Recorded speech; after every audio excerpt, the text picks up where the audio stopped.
able to win the war against a disunited, disorganized, and colonially constructed army under the British control. Palestinians who wanted to buy weapons were arrested in Egypt and put in prison, just to show you the absurdity of thinking that there actually was a competition between two equals. The war was not between two equals, not even close to actually being equality. The outcome of the war resulted in Israel securing 78% of historical Palestine, including part of what came to be known as West Jerusalem. 1967, Israel acquired the rest of the Palestinian territories, and this resulted in the UN passing Resolution 242 and 338, and these seem to be the foundation right now for what is called two-state solution. The Oslo Agreement that was signed on September 1993, this has to be understood as a security agreement, not an end of the occupation. And with the Oslo Agreement, the Palestinians were not given border control or control over water or sea or airspace, and their territory was to be demilitarized, and only 12% of historical Palestine were subject to the Oslo Agreement.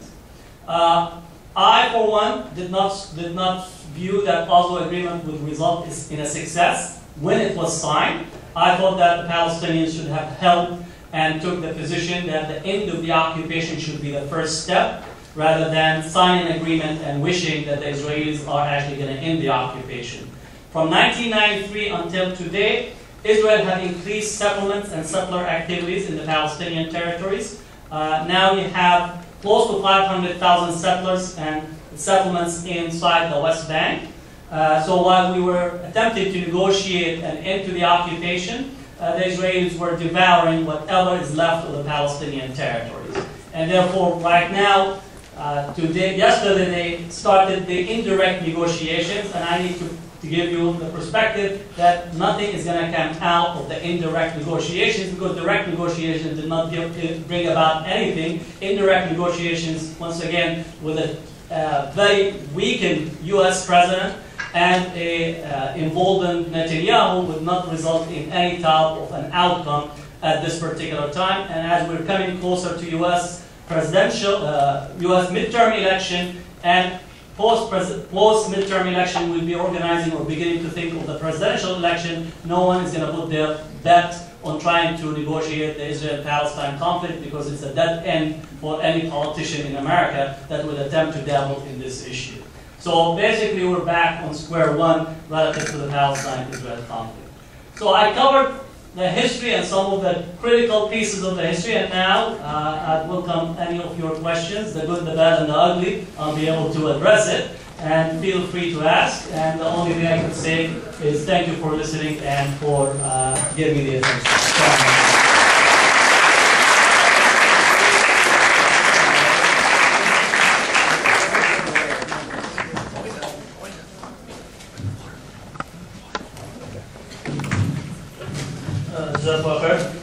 Dr. Hatem Bazian.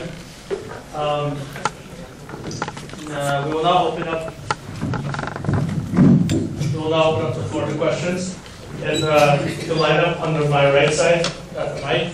And please keep questions relevant to topic, concise, and the question will only be answered once you are seated back in your seat. All right.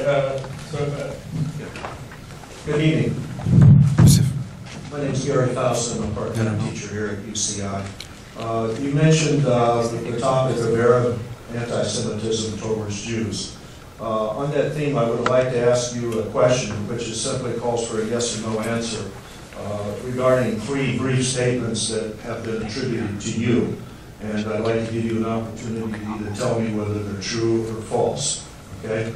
The first one is quoted in American Jihad, Stephen Emerson. And I understand you've already publicly denied this statement, but I'll give you another opportunity to say it tonight. I forgive you, I have to read this.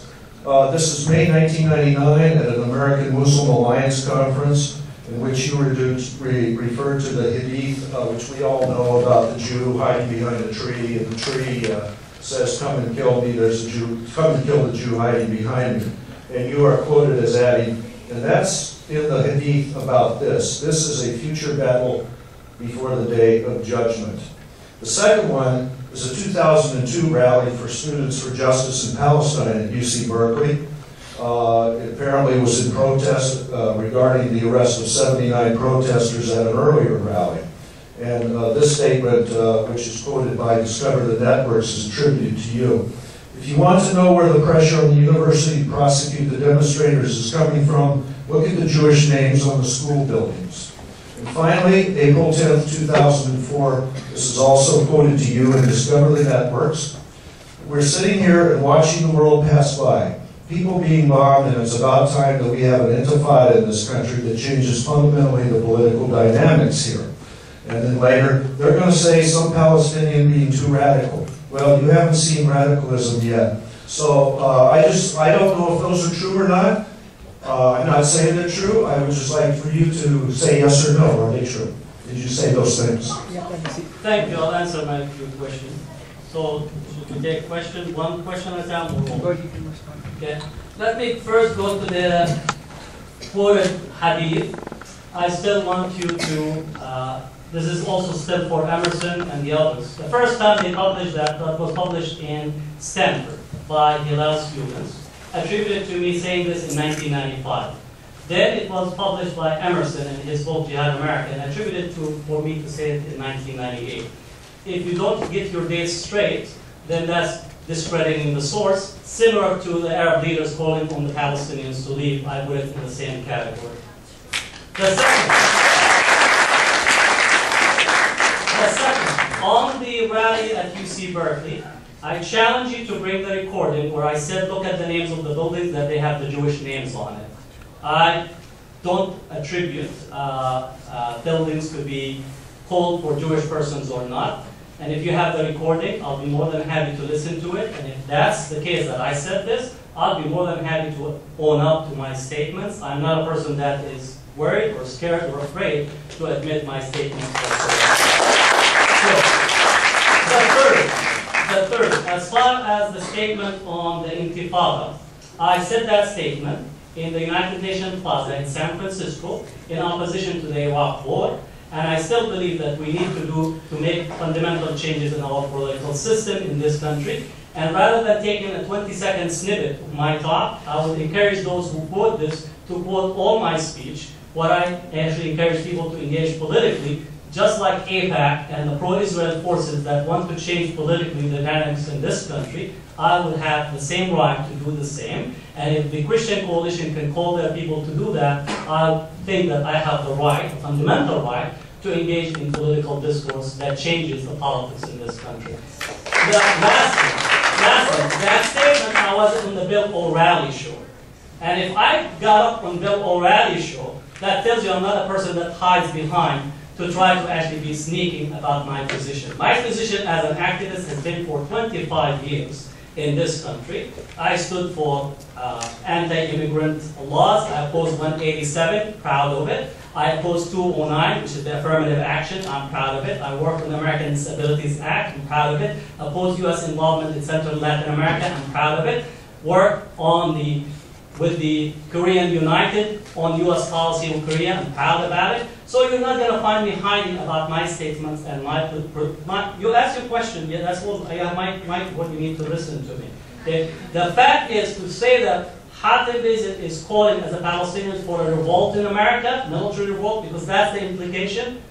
I wish that you think that I'm that powerful to cause a rebellion in America. And thank you for those who think that I am that. The biggest military threat that we have in this country is the white militias who are armed and able to do so. As far as me, if I don't have my latte, then I have a problem in the morning because I can't teach. If